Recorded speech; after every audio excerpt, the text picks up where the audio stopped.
My name is Leslie, and even though I'm 32 now, I still sometimes find myself living with the same hopes and wounds I did as a teenager, when I thought family was an unshakable fortress to which I could return at any moment and where they would always accept me without conditions or reservations.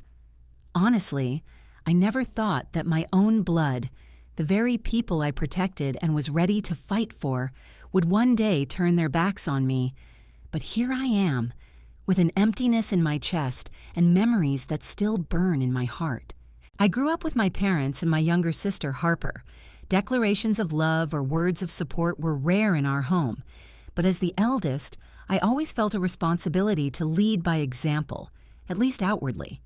Harper and I were never particularly close as children, and back then I thought it was normal for each sister to have her own life and her own territory. But over the years, I realized there had never been friendship or trust between us, only envy, resentment, and a constant battle for my parents' attention. She envied everything: my academic success, my friends, even the dresses they bought me for holidays.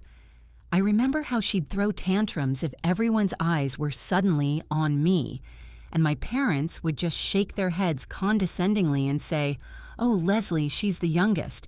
She's entitled to be capricious." After college, I rose through the ranks, found a job in marketing, and working tirelessly, was finally able to afford my own place. Even though it was just a 2-bedroom apartment with a steep mortgage, for me it was a symbol of freedom and proof that I could take care of myself. The apartment was in a quiet neighborhood with easy access to everything, and every time I returned home, I felt the same pride that had kept me up all night slaving over reports and projects. My parents, on the other hand, were still struggling to make ends meet, renting a tiny studio apartment on the outskirts of town. It was always dark, damp, and stuffy. The windows barely let in any light. The walls felt like paper, and the neighborhood was downright terrifying. Every visit became an ordeal. I felt pain and shame seeing my mom and dad living in these conditions, but I couldn't do more than help with small things. And just when it seemed like life was slowly getting back on track, Jake showed up. He worked alongside me, smart, funny, collected, a good listener, and a joker who made even the darkest days suddenly seem brighter. We dated for 8 months, and I was sure it was the beginning of something real. But with Jake's arrival, Harper seemed to smell someone else's happiness. She started showing up everywhere we hung out, dressed up like she was going to a party, laughing too loudly at his every remark, as if trying to prove to everyone around her that she was better than me.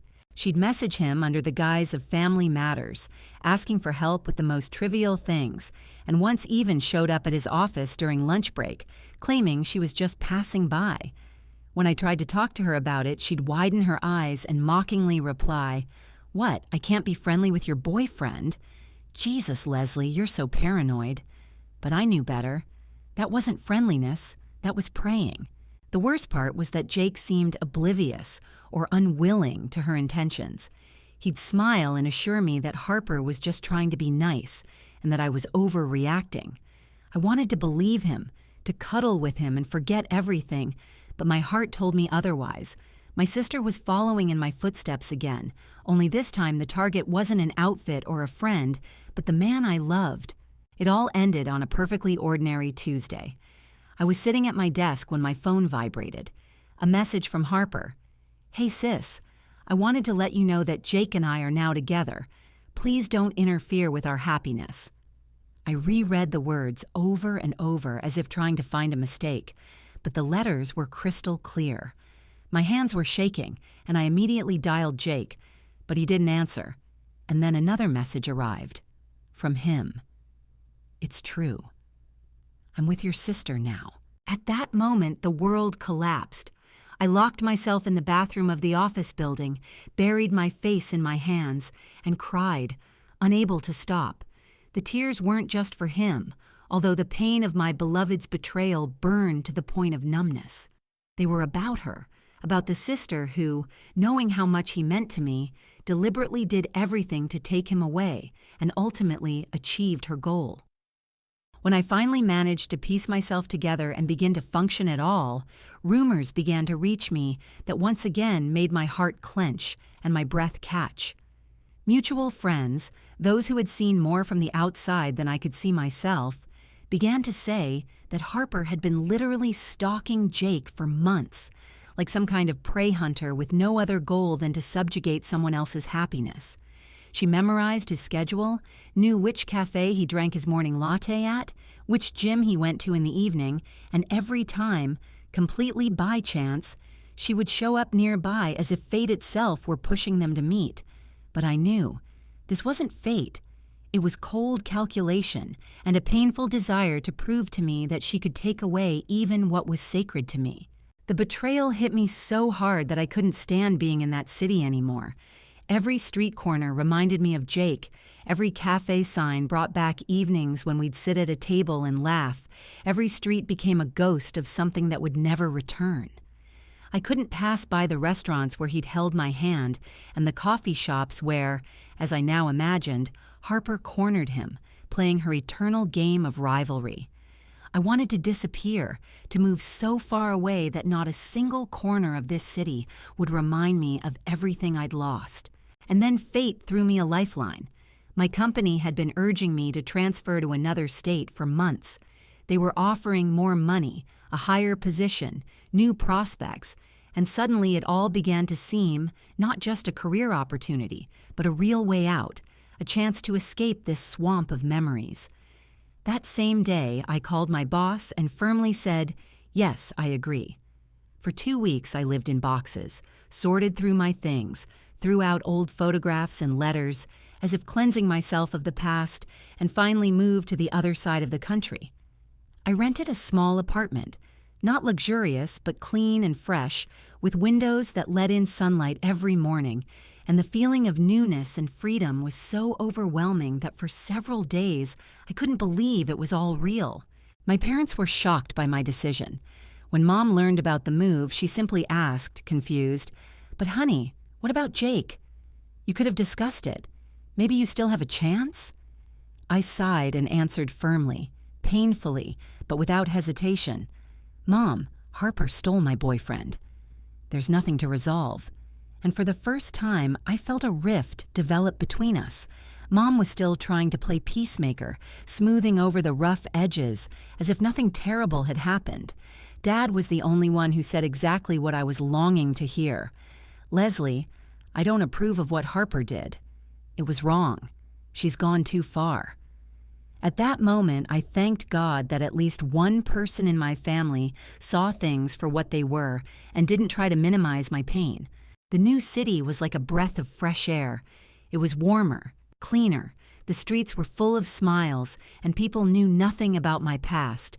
I threw myself into work, and gradually new friends, new places, new habits emerged.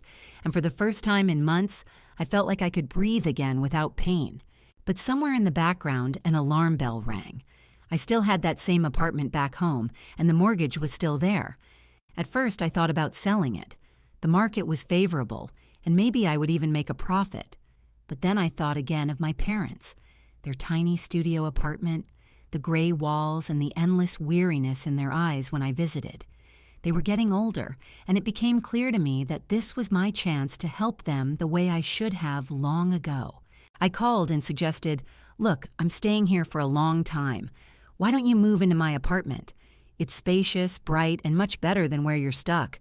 You'll live in a decent neighborhood, close to work, and please don't argue. I'll continue to pay the mortgage and taxes, and you'll only be left with the utilities. Let's think of this as helping each other." I heard Mom sob into the phone. "Leslie, honey, we can't do this. It's too much." But I insisted, "Mom, this is perfect for all of us."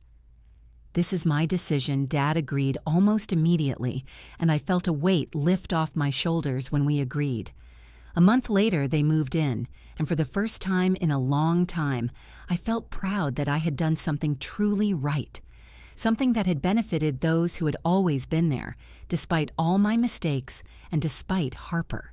My plan back then seemed crystal clear and fair to everyone. I was going to pay off the mortgage as quickly as possible, while continuing to save money to one day buy a place in my new city. Everyone was winning in this scheme. My parents were getting rid of their miserable studio apartment. I was solving my apartment problem, and I was gaining the time and space to start anew.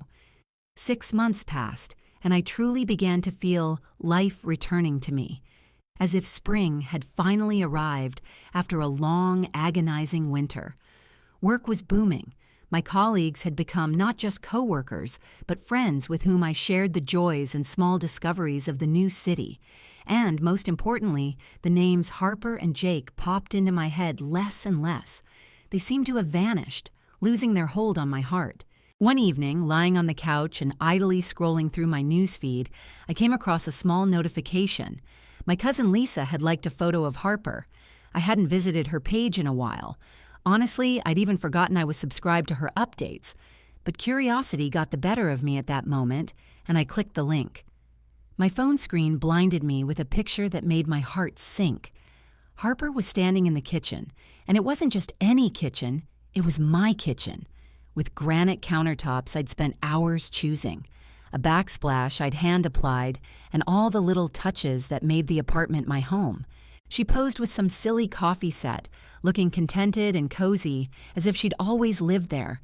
But even more terrifying was the caption, "A huge thank you to my parents for giving me this apartment." My amazing fiancé and I finally have our own home. Housewarming soon. I read it 3 times, as if my brain refused to process the meaning. What the hell was a gifted apartment? This was my home, my blood and sweat, my sleepless nights spent paying off the mortgage. My hands shook as I scrolled through her new posts. Each photo hit me like a slap. Harper and Jake in my kitchen, Harper and Jake on my couch watching TV, Harper and Jake in my bedroom, in my bed, and to top it all off. In one photo, I clearly saw her dress hanging in my closet. It felt like she was erasing me from my own home, turning everything I loved into a backdrop for her happy life. And then it got worse. Photos of my parents with them started flashing across my feed. I saw my dad grilling meat in the backyard of my apartment complex, my mom with a glass of wine, and Harper and Jake nearby laughing like one big happy family. In another photo, they were sitting at a restaurant table, and Harper's caption sounded like a mockery. "Family dinner with my wonderful parents." But the last post literally broke me. It was their weekend trip to the mountains, and under the photo, Harper wrote, "So grateful to my parents for their promise to always support me. Family is everything." I read those words and felt a black emptiness growing inside me. Where was this support for me? Where were those words when I was sobbing in the bathroom and packing my things, running from the betrayal? I kept scrolling, hoping to see some proof that my parents were actually living in my apartment, as we'd agreed. But every photo suggested otherwise. They were just guests, dropping in on Harper and Jake as if they were invited, not the hosts. And when I went to my mom's Facebook page, it completely floored me. There was a photo of her and my dad in some new rented apartment, shabby with peeling walls. It looked even worse than their old studio. The post was dated just 2 weeks ago, and then the picture came together. I'd given them a chance to escape, a chance at a normal life in my bright 2-bedroom apartment. I'd given them the best of me, and they'd given it to Harper and her fiancé, and they'd driven themselves back into this hole. I was shaking with anger, but I knew that in all this turmoil of emotions, I needed to keep a cool head and follow a plan, because crying and screaming wouldn't fix anything, and I had the documents and I had the truth on my side. I continued to dig through Harper's posts, scrolling through her photos and comments, and then, among the warm responses and silly emojis, I came across a message from my cousin Lisa, who had asked in a friendly way about the housewarming party, and Harper casually replied, "This Saturday at 7. Can't wait to show everyone our new place." And I looked away from the screen, feeling my knees buckle. That Saturday was in 4 days, and suddenly I had the perfect plan, one that required decisiveness, speed, and a one-way ticket, because I wasn't going to negotiate with anyone or ask permission to return home, as it was now inhabited by those who had betrayed me. The next morning I called my boss and said, with a shaky voice but a steely determination, "I need a week off for family reasons." Predictably, no one asked for details or explanations, because corporate life is so structured that personal dramas are often hidden behind closed doors, and that worked to my advantage. Then, without wasting any time, I booked the most expensive plane ticket I'd ever bought in my life. After all, spontaneity is expensive when you're rushing to reclaim what's rightfully yours. And, clutching my bag, I stuffed it with the most important papers: the apartment title, the mortgage deeds, the latest payment slips, a complete set of documents that could suddenly put an end to any brazen claim, because I knew it was better to have the paperwork than to rely on someone's vague sense of obligation. I didn't tell anyone I was coming, not my parents, not Harper, not Jake, because I wanted it to be a complete surprise, to avoid giving them time to stage a spectacle and manipulate the circumstances. I imagined Harper's face at her little party, where she was already decorating my walls with smiling photos of herself, and this imagination fueled my resolve, because she thought she'd won, thought she'd stolen both my man and my home, and all I had left to do was show her that actions have consequences, and that kindness can be turned into betrayal. But that doesn't mean you can pay it back with impunity. The flight stretched on forever, every minute in the sky filled with both anticipation and dread. I imagined people I didn't want to see laughing in my house on Saturday night, and I thought about the legal minutiae I'd studied the night before moving out: tenant rights and eviction procedures in case I had to resort to formal action, because who knows what those who so easily overstepped my boundaries are capable of. I landed on Friday night, rented a room in a small hotel near the old neighborhood, laid out all the documents in front of me, checked them off: the title deed, the mortgage receipts, the banal but oh so important papers, and fell asleep almost without sleep, because in the morning I would have to transform myself into the woman I once was and the woman I was destined to become again: collected, confident, and ready to stand my ground. On Saturday, I wore my best dress not out of vanity, but to look exactly like that: the successful, reserved woman I had become. I wanted every stranger in the room I walked into to see not a hysterical, broken girl, but a person who couldn't be ignored. And as I called an Uber and drove home, my heart was pounding so hard it felt like it would jump out of my chest, because part of me was afraid of the coming confrontation, and part of me was burning with rage for every injustice committed against me. When I approached my apartment door, music and voices echoed through the stairwell. The smell of fried food and champagne drifted through the crack in the doorway. Cars were parked along the street, and people stood at the entrance as if they were celebrating someone else's life. Harper had truly gone all out, throwing a housewarming party in my apartment, and I took a deep breath, knocked, and a minute later the door swung open, revealing her face, stunned, pale, but with an almost shameless smile, and she whispered first, "What the hell are you doing here?" And then, as if feigning surprise and sweetness, she said with a hint of mockery, "Hello to you too, sis. You threw a great party in my apartment." And at that moment, the music inside stopped for a second. The guests fell silent and questions rang out. "Who is that? Who is she?" Harper tried to block the entrance, but I stuck my foot in the doorway and without looking away said in an even voice, "We need to talk," because it was impossible to remain silent any longer. Squeezing inside, I encountered a scene that seemed surreal. There were at least 20 people there, relatives I hadn't seen in years, several of Harper's friends, and even a few people I didn't know at all. Everyone was standing with glasses in their hands, laughing, discussing trivial matters, and simultaneously exchanging excited glances, as if they were not in my apartment, but in some designer showroom that Harper had just opened, and they called it her new place, her beginning in life. But when I walked in, the noise began to fade, and I looked around. The apartment felt foreign, the walls repainted in colors I would never have chosen, the furniture rearranged as if to erase every reminder of me, and on every wall hung photographs of Harper and Jake, smiling from their frames as if they were trying to anchor themselves in these walls forever, erasing every evidence that I had lived here, that this was my home, built by my hands and my labor. And then, in the sudden silence, I heard my mother's voice. It wavered, and she, standing near the kitchen next to my father, looked as if a truck's headlights had been pointed at her, and the first thing she said was, "What are you doing here?" I straightened up and, trying to keep my voice steady even though my heart was pounding, said, "I'm here because this is my apartment, and apparently no one saw fit to tell me my sister is throwing a housewarming party here." Harper stepped forward, a desperate need to regain control in her movement, and her voice was sharp, with studied superiority. "You weren't invited, Leslie. This is my party, in my apartment, and I want you to leave immediately." The words echoed, and I noticed some of the relatives start exchanging glances, as if they finally realized something was wrong, that there was a catch to this story, and a whisper, like a gentle breeze, began to ripple through the room. I chuckled, but it was a humorless laugh, bitter and prickly. "Your apartment? Harper, this was never your apartment.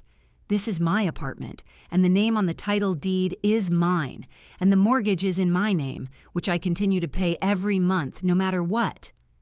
Mom rushed toward me in a panic, her eyes darting around, her voice breaking. "Leslie, please don't make a scene. Just listen to Harper and leave, okay? We gave this apartment to her and Jake. We gave it to her." I froze, staring at my mother, not believing my ears, and slowly, almost enunciating each word, I said, "Mom, you didn't give anything to anyone. This isn't your apartment to control. I let you and Dad live here out of kindness, to help you get out of your cramped studio, but that never made you the owners." My father, standing slightly to the side, interjected, his voice quieter than usual, as if he wasn't sure what he was saying. "But honey, you said we could have it. You gave us the keys and everything." I stepped closer, and looking him straight in the eye, replied, "I gave you the keys so you could live here, not so you could give them to Harper. There's a huge difference between letting someone live here and giving them away as a gift, worth hundreds of thousands of dollars." By this point, the guests were no longer trying to hide their curiosity.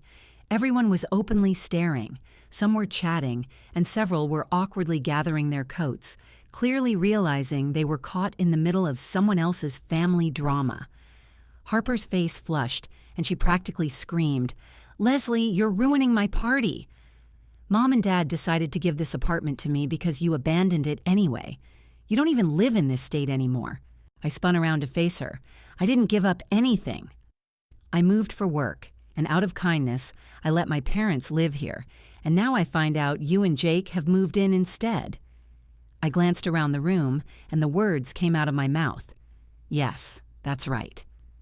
Harper is engaged to my ex-boyfriend, whom she stole from me just 6 months ago." This triggered a fresh wave of whispers. One of my aunts looked at Harper with disapproval, and the atmosphere in the room grew thick and sticky, like before a thunderstorm. "Leslie, stop it!" Mom shouted, her voice shrill and nervous, the kind it only became when she was losing her footing. "We made a decision as a family. You have a good job, you can afford another place, and Harper needed a place to live with Jake." I felt a wave of anger rise within me and asked, "A family decision? When exactly was I included in this family decision regarding my property?" My father winced and muttered, "We tried calling you—" "Nonsense!" I interrupted him sharply, my voice ringing. "When? Show me one text message, one voicemail, one email where you asked me if Harper could move into my apartment." The room was so silent that I could hear someone awkwardly set a glass down on the table, the clink of glass louder than any words. Mom and Dad exchanged glances, and I immediately saw from their expressions that they realized they'd been caught in a lie, and now no excuses would save them. "We got your messages," Mom muttered, almost breathlessly. "You said yourself that we could take this place. You said it was ours now." I barely held back my laughter and, raising my voice, said so everyone in the room could hear, "Really? Well then, show everyone those messages.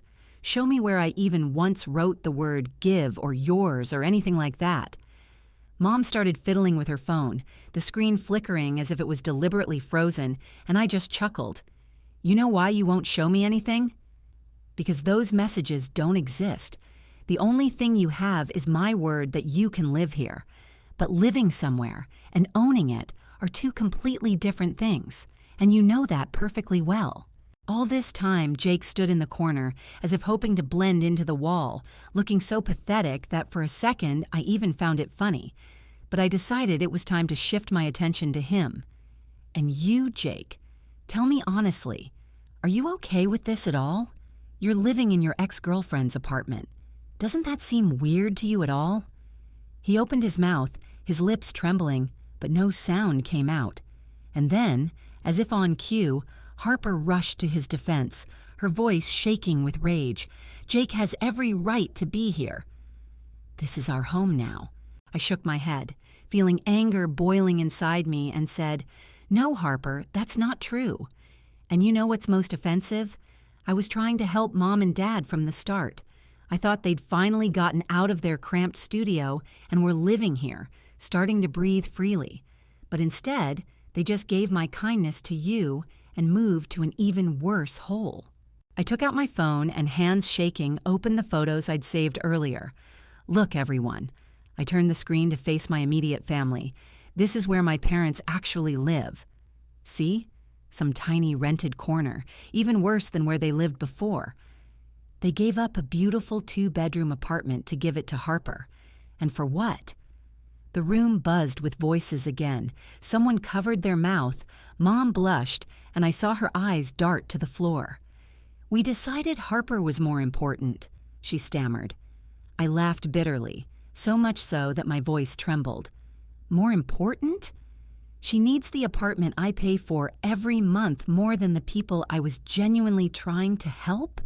Do you even realize what you're saying?" And then Dad, suddenly mustering up some kind of resolve, blurted out loudly, "We're going to sue you. You promised us this apartment and we'll make you keep it." His words sounded like a childish threat, and I couldn't help myself. Go ahead, Sue, because I have all the documents proving that the apartment is mine.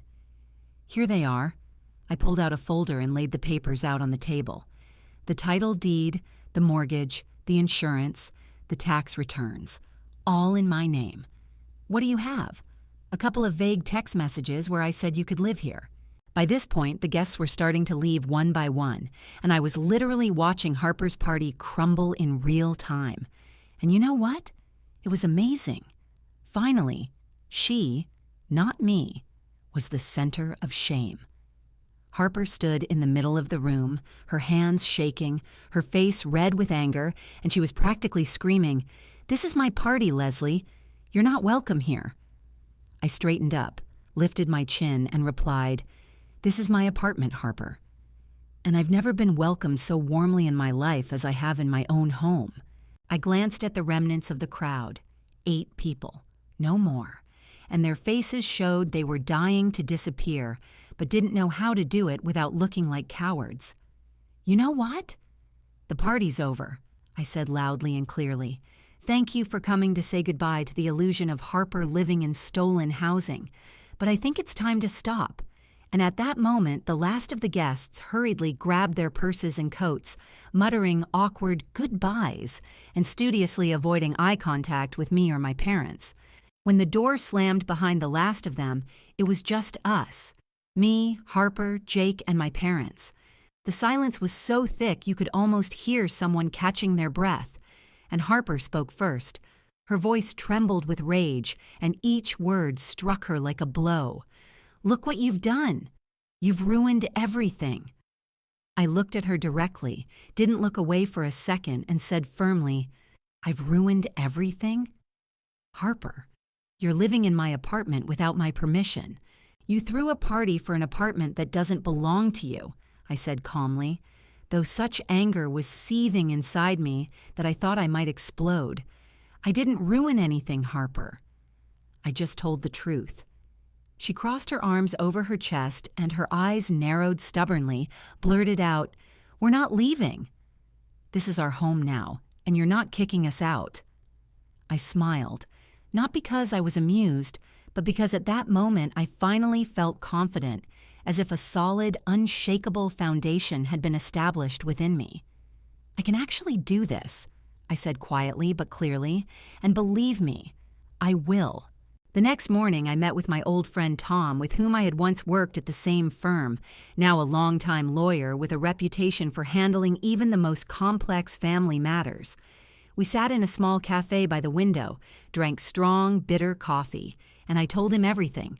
From the moment I first learned about Harper's housewarming to the moment I pushed the last guest out of my own apartment. Tom listened silently, nodding occasionally, and then, when I finished, he simply shook his head. Leslie, legally, it's pretty simple. Right now, they're just squatters. You own the property, you pay the mortgage and taxes. I can file an eviction notice today. I clasped my hands around my cup, as if trying to warm myself up to his words. How much time do I give them? I asked, and he calmly replied, the standard time is 30 days. I'll make it official, send out electronic notices, and there will be a paper trail. A few hours later, Tom sent me copies of the notices, to Harper, to Jake, and just in case, to my parents. 30 days to vacate my apartment. That same evening, I boarded a plane back to the city where I now lived and worked, and for the first time in months, I felt relief. It felt like I was holding the threads of my life in my hands again, rather than watching from the sidelines as someone else yanked them apart. But the peace didn't last long. Within a couple of days, my phone started ringing off the hook. First, my mom wrote long, guilt-ridden messages. Leslie, please, we have to talk. You're tearing our family apart. We raised you better. Then came my dad's words. How can you be so cruel to your own parents? They called day and night, left voicemails, but I ignored them all. They had 6 months to include me in discussions about my apartment, but they hadn't, and now they would have to reap the consequences of their decisions. A couple of weeks later, Tom called. His voice was calm, but with a slight smirk. I heard the news from a colleague today. Your parents hired a lawyer and are trying to sue you for breaking a promise or some other nonsense. I took a deep breath and said, so should I be worried? Not at all, he replied. I met with their lawyer and your parents yesterday. They claim you promised to give them the apartment back and that they renovated it, meaning they deserve to keep it. But it was a disaster for them. Their lawyer couldn't provide a single piece of evidence to support your promise. And when I pulled out the receipts and reminded them that you'd been paying the mortgage and taxes all this time, their case simply fell apart. I remained silent, listening as Tom continued. Your mom had a complete breakdown right there at the meeting. She cried, accused you of ingratitude, said they were getting old, they had nowhere else to go, and they deserved this apartment, if only because they were getting older. And then, choking with tears, she begged to at least let them live there without Harper and Jake. But I told her the decision had been made. 30 days. No exceptions. I hung up and sat for a long time in the silence of my apartment in a new city. Yes, I felt a little sorry for my parents. I knew that, to some extent, Harper had skillfully manipulated them, pushing them toward a decision that only benefited her. But in the end, they made the choice themselves. They could have called me, asked my opinion, at least tried to engage me in conversation before handing over my property to the woman who had betrayed me in the most cruel way. But instead, they sided with her and essentially turned a blind eye to my pain, and now the consequences were inevitable.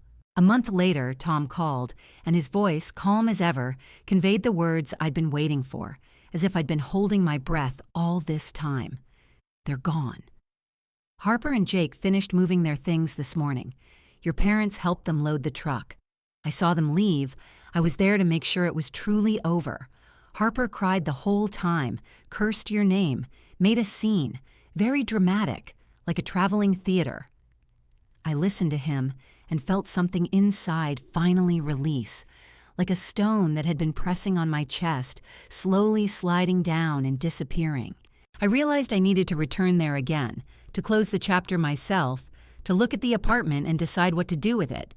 That weekend, I got on a plane again, flew in, and met Tom right outside the building where a part of my life had been inscribed for so many years. When we walked inside, we were greeted by emptiness, but not the pure emptiness that brings relief, but a dirty emptiness, saturated with malice and disrespect. They'd left holes in the walls where pictures had been, the carpets were stained, and several lamps I'd once bought myself were simply gone. Tom shook his head as he walked through the rooms. Gorgeous. That's how they showed their maturity, but I barely listened.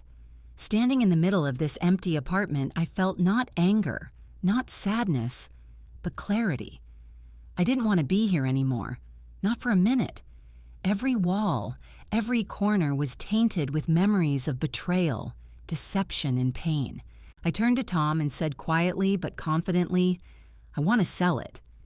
I'm not coming back to live here, and I don't want to be a landlord from afar. I want to end this chapter. He nodded, and a week later, we put the apartment on the market. Everything happened so quickly, as if life itself was rushing to help me. In less than a month, a buyer was found, and the deal was closed. The proceeds from the sale became a great down payment on a beautiful apartment in my new city, a place that was truly mine and free of family drama. I only heard about my parents and Harper occasionally. Someone from distant relatives would tell me the news, as if trying to subtly check if I had any regrets. They said my parents had moved back to a small rented apartment, and Harper and Jake had found cramped quarters on the other side of town. Judging by the stories, they're still angry and love to complain to everyone about how cruel I was to them. A few months ago, my cousin Lisa called. Leslie, I just wanted to let you know that Harper's been writing on Facebook about how you ruined her dream of owning a home, calling you a traitor. What do you think about that? I just chuckled. I think she's delusional. I helped my parents out of kindness, and they decided to betray me for her. Anyone with a shred of common sense understands that. A year has passed since the apartment was sold, and I haven't regretted my decision for a second. I love my new place, where every single thing was chosen by me and reminds me not of someone else's whims, but of my strength. I love my work, and I love the way my life is now, free from constant manipulation, drama, and omissions. Sometimes people ask me if I miss my relationship with my parents or Harper, and I answer honestly, no. They showed me their true colors when they thought I wasn't paying attention. Harper was always jealous and manipulative, and my parents always took the easy way out, even if it meant betraying their other daughter. These aren't the kind of people I want to keep around. Here in my new city, I've created a new family for myself, friends who respect me, colleagues who appreciate my work, and I know that one day I'll meet someone who won't fall for my sister's cheap games. Sometimes I wonder if Harper and Jake are still together. Part of me is convinced their whole love affair was just a desire to beat me in some ridiculous race. And now that the game is over and the cards are on the table, they might have nothing left. But you know what? That's not my problem anymore.